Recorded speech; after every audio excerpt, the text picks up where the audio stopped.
Hey up and welcome to Last Cast. We're going to have a wander on the canal today and go after perch, hence the reason we're sort of looking at our small meps, etc.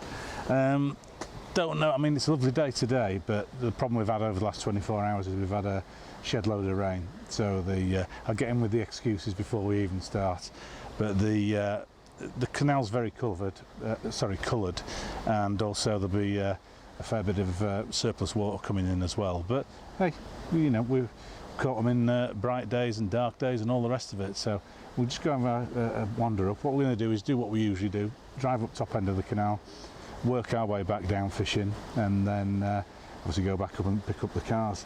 Just sort of talk you through the setup and what we've got. I've got a new toy yet again. It's basically what I've been looking for is a lightweight rod, but something that, if needs be, you know, would handle you know, a decent chub or a decent pike and so on and so forth. And subsequently I've just, Savage Gear have brought out this Savage Salt range, and me being a sucker for you know, different things, you know, metallic white, blue handle, red tip, I mean, you know, what's not to like about it. Casting weight is up to about 18 grams. I've used it sort of drop shotting and jigging, and it's sensitive enough to deal with that from that point of view, coupled with the fact that it's also sensitive enough to chuck, you know, the tiny little size 1 mepses around. Little tip though, what I tend to do when I'm fishing with the tiny size 1 and down mepses is I tend to always use a titanium trace. Not because it's super strong and all the rest of it, I mean they are more expensive, but what it does do is it weighs quite a bit more than a normal trace, and you don't get any kinks in it, etc. So although you're casting a tiny little meps size 1, you've got the added advantage of the extra weight of your trace. So again, something like that, I mean the meps that's on there is 3.5 grams, there's the wire trace on it, the rod casts up to 18, it'll chuck that all day long, full across the river, full across the canal, you know, not a problem from that aspect. So good little thing from there. Coupled to that, I've got an Akuma, again it's the, I don't know which model it is to be fair, the Epixor, and it's the LS30. So it's a small sized one. There is a smaller one than that, but it wouldn't have been balanced with the rod from that aspect. And then I've got the Power Pro Super Slick 8, I think it is, braid, £20, ample for the sort of thing that we're after. So set up, and as I say, whatever you're fishing for, if you're going for the perch, there'll be pike there. So wire trace. The bead on there, if you can pick that up, is purely and simply stops you winding all your tackle into the end of the eye. I learnt the hard way with that. I had a supposedly unbreakable rod, was fishing with Bob's, literally said to him, cracking little rod this, it'll deadlift 10 kilograms, you can cast it straight out, it's unbreakable. As I wound it back in and said it's unbreakable, I wasn't concentrating, I wound the swivel into the end of the rod, snapped off the end 2 eyes. So I learnt the hard way. So literally it's a buffer bead above the clip. It means if you do accidentally wind it into the end, you don't damage the rod. The main plan of attack today is going to be little mepses. Now we've been messing around and experimenting and all sorts over the sort of early part of the summer, and what we found to be the best by far so far are the meps Aglia, but not the normal Aglia. They're called Aglia Long. I've got them on here, and the one that's on is in silver. You've then also got them in gold and in like a bronzy colour. I don't know what it is about them, but they seem to outfish the standard meps. Whether it's the blade shape and size that makes a different noise, a different flash, I don't know, or whether it's just psychologically that, you know, we've been using them more. Bob's has had one on, I think he's had something like about 19 pike on it, and probably the best part of 100 perch, and it's still on the same one. So the good little things, the tiny little hooks, etc. Coupled with those, I've also got some of these, they're relatively new, they're again meps, they're Aglias, and I think they're called E-Brights, and I don't really pick that up. They've got little bead on there and then the same colour on the flashing. Now, the situation with those is that they are actually UV activated, so you do get sort of that extra little glow from that point of view. And I've been using one earlier before Bob's the cameraman turned up, forecast for perch, and it was on the little pink one. Great little thing. Problem being is that the hooks are quite brittle. And I snagged it into a plastic bag, and when I was pulling it out of the plastic bag on the bottom, the hook gave way. But not a major issue. I'll just take the hook off, put a little split ring in there, and put another hook onto it from that. What we've also got with us today, and it's a little bit different, and it's not something that I've really got to grips with. You know, we've got friends that fish and swear by them for perch, but they're these Zeeman finesse TRDs. And then there's also the TRD tubes. They're literally funny things. They're like a little rubbery worm. You see it there.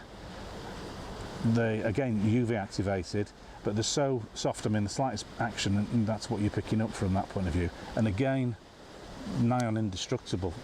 They're impregnated with salt, so if you get them and you wonder what it is, that's what it is. Gives it a little bit more weight to casting. They're then attached to what they call a shroom jig head. Now, the bodies are buoyant, so the idea being is it sits like that on the bottom. What then happens is the slightest action, and there you go, and it's moving around. Probably wouldn't use them if I was roaming up and down, and the main plan of attack today, as I say, is going to be the MEPs. But you know, if you were in a lock where you knew there were perch, it's probably a killer from that point of view. The others that are called tubes, exactly the same thing again, but they're like fronds on them, so a little bit smaller in the sort of fronds from that point of view, but they're all made out of the same stuff. So we'll give those a bash and see how they go. Come in a packet. The easy thing to do is just put your heads on them, seal them up, put them in your pouch. Again, my little secret, I think I've said this before, these are pellet boxes. They're ideal for just keeping things in, you know, soft pellets, whatever goes in there. I get some insulation tube, cut it in half, attach your hooks into it, chuck them in there. You've then got everything in it, lid on. You're not getting hooked up, it goes in your pocket, your trouser pocket, whatever. Get it out, take out whichever one you want, job's a good one. So stuff that you would have thrown away, you're now in the position whereby you're using it as rig. So that's us. Again, on my back, got my landing net, telescopic. There's also an unhooking mat, coupled with the fact that we've got the forceps and the long nose pliers, and again cutters, because even with these little ones you could get a deep hooked fish, you need to cut the barbs off and get them out.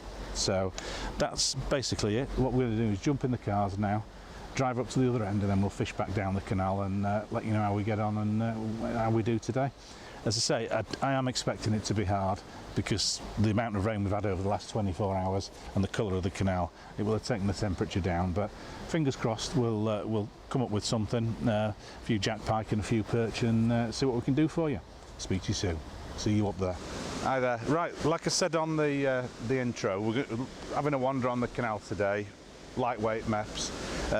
I've just at the moment got on, I've just bought these and they seem to be doing okay. Size 1 MEPs, it's a MEPs Aglia, but I think they're called E-Brights, and I bought them in every colour, red, etc. The reason that they're quite interesting is that they're actually UV as well. They've got, I don't know if you can pick that up, but they've got a little bobble on the tail and on the side, and the UV. But we're having just a nice wander on the canal, see if we can pick up a few perch. Going to just be fishing the features and then moving on to the next one.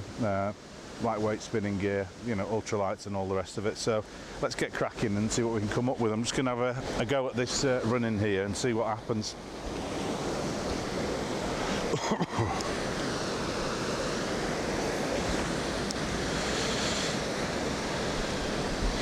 Keeping my rod tip down because I'm high up here, so it'll let it go a bit deeper.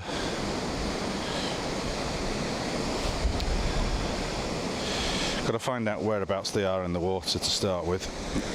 This will fish sort of mid-water up. I've got some spin mads which I like if we've got to get down to the bottom. That'll take it a lot deeper. we'll just see where they are and how we do.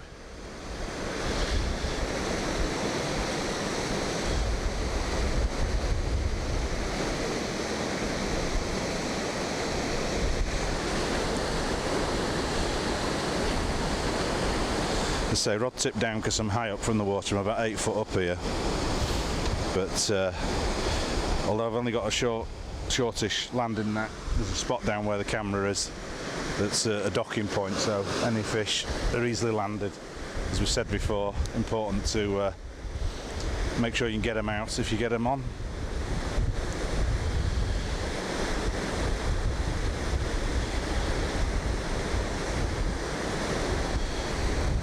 No knocks or anything as yet. I'm just going to try over towards the current a bit more, get behind in the slack.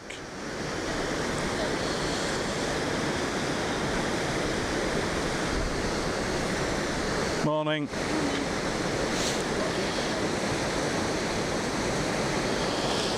Right, there's just a little slack patch on the inside of that run-in, which could be quite interesting. Missed it that time.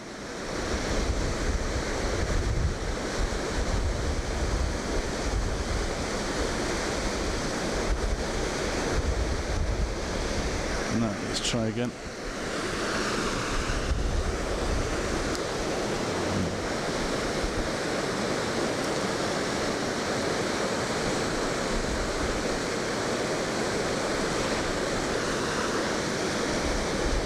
No, we have to move up a bit. Another good little tip that I picked up with been using these ultralights and Mepses. Oh, excuse me. If you use titanium traces, it gives you a lot better casting ability. They're more expensive, but again they're less breakable. But there's more weight in them. So on some instances with these small things, your trace could, you know, outweigh the weight of the Meps. Which, as I say, aids your casting ability. It's perfect. That's where I wanted it.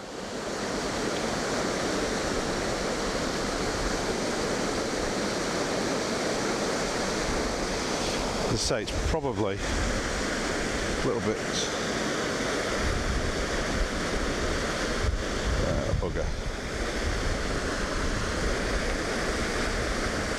Happens to the best of us.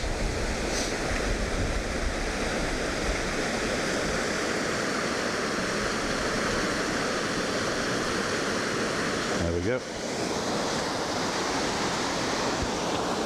Just going to have a couple of casts into these slacks and then I'll move down there because it's realistically it's probably a bit strong current for the perch here.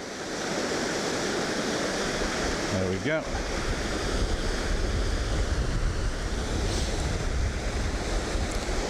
Just a bit of a flick. Let it go down a bit.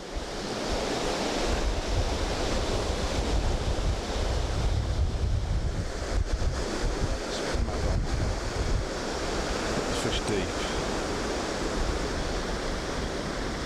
Get a lot more vibration with these as well.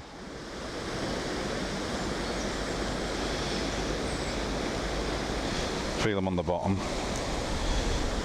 As I said to you before, the good thing with these is got the upturned hooks on them, so they're pretty good from the point of view of fishing deep. It's like a cross between a plug and a spinner, really. Feel it dragging on the bottom, which is where I want it to be.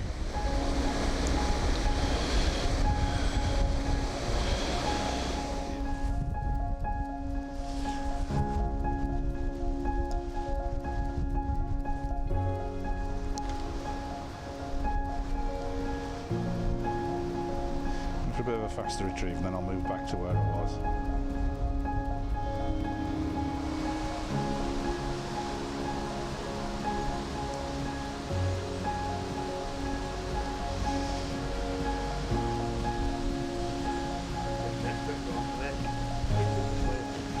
thing with the lake is you get eaten alive by bloody mozzies.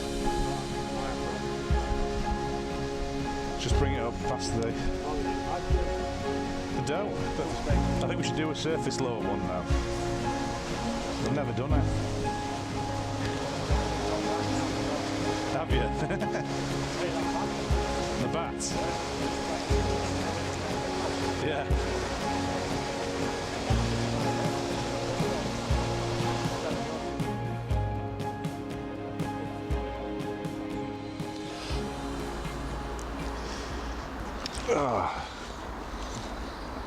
Oh, and we've caught.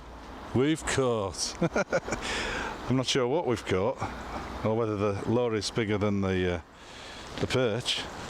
Woohoo! Don't think I need my landing net and my unhooking mat for that. That was a mojo saver. Not a whopper, but nonetheless a nice little one. I've never been so excited to have caught something the same size as my lure. I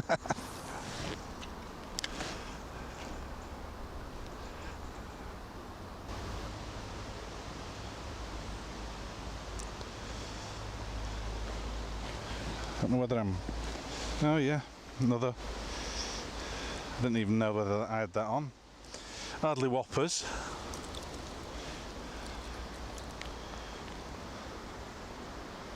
But hey, the perch. All we need now is the one that'd eat that one.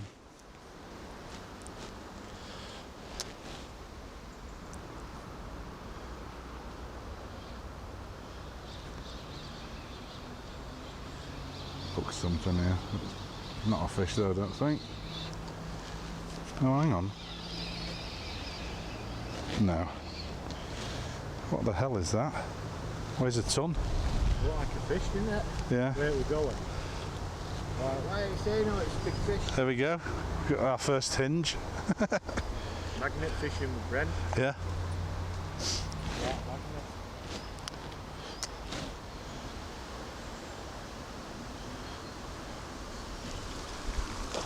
And we're in. Little pike, I think it is. Yeah, little pike.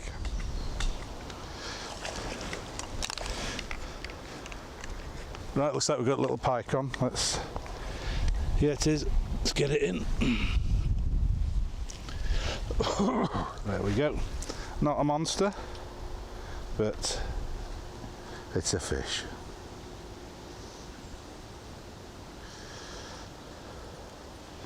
Let's unhook it.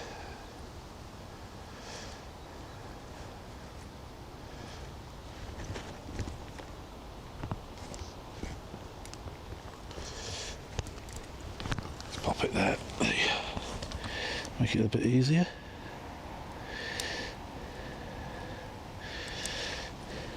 There we go. There we go. Lovely little thing. Little being the operative word, but nonetheless, it's beauty. See you later, Mr. Pike. Oh, and we're in. Got a fish on. And a little spin mad. Don't know what it is yet. It's a perch. Reasonable fish. Probably one of the bigger ones of the day. There. Nice little perch on a little 6 gram spin mad. Let's just get you unhooked, little fella.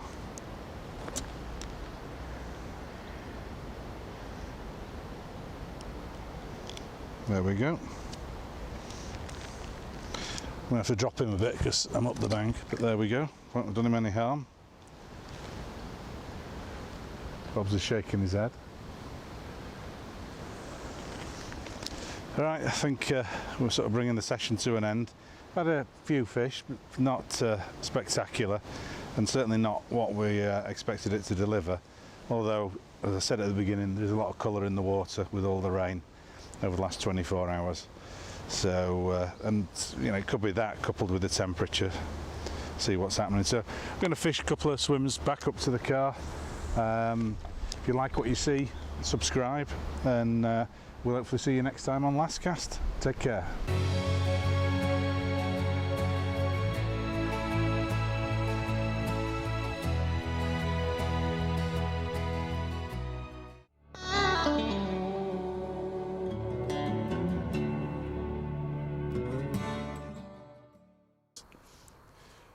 Right, just going to do a short review. We've got a quiet patch in the day, so this will go in as part of the vid, but we'll probably put it on Last Cast 2 as well, as it's sort of separate. Basically my top 5 pike lures. Starting off, really, number 5 I would say is 4-plays, Savage Gear 4-plays. I mean, you've got they call that a fungus roach. It's more of a sort of natural thing. I tend to fish these with the weedless hook on, but you can get them with a treble on, etc. But the hook basically is, I don't know if you can see that, is inside there. You can get different weights that adjust the depth, etc. Good old Larry Fire Tiger, but they've got a real good action in the water from that point of view. As I say, you set the weights for different depths. They come in different sizes. Go down to that's sort of the size that I've caught loads on over the years. But they go right down to the little tiny ones that we use for perch, etc.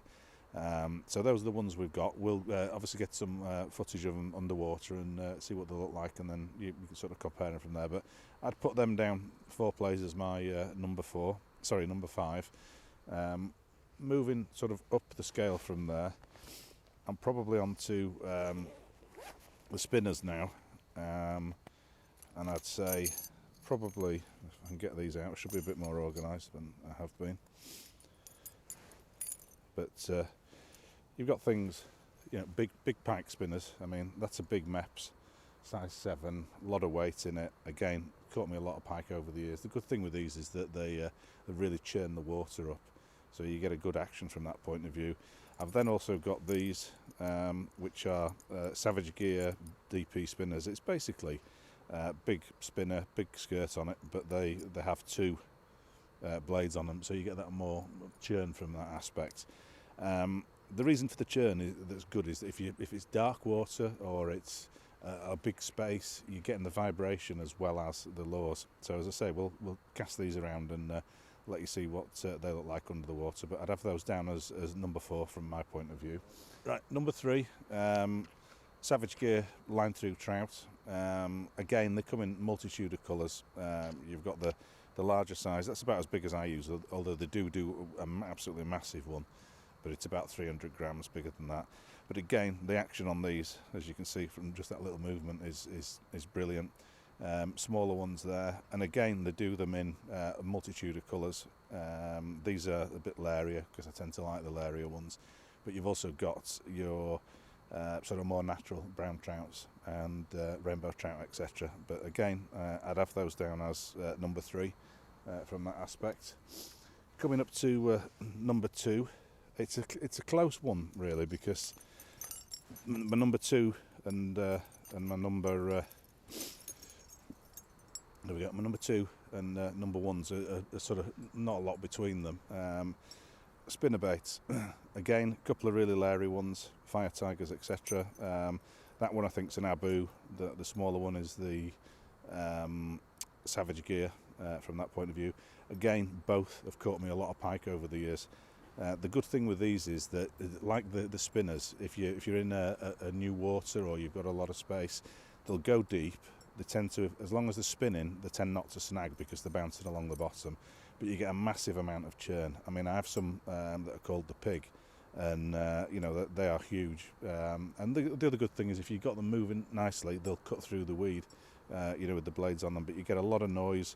And again, over the years, they've caught a lot of fish for me. Relatively easy to unhook because you've usually just got either the single hook, or I don't know whether you can see it, but there's a second hook on the hook in the tail end of those. You can see it probably clearer on that one. But they're good. But as I say, they probably come as my second. Number 1, people that know me probably won't be that surprised, is the Savage Gear Reel Eel. Caught a lot of pike with these over the years. And again, I have them in every colour. I mean, they go all the way down to your tiny little small things like that, which work well. That's sort of your next size up from that, which again, Fire Tiger. That's the one that's really caught me a lot of fish over the years.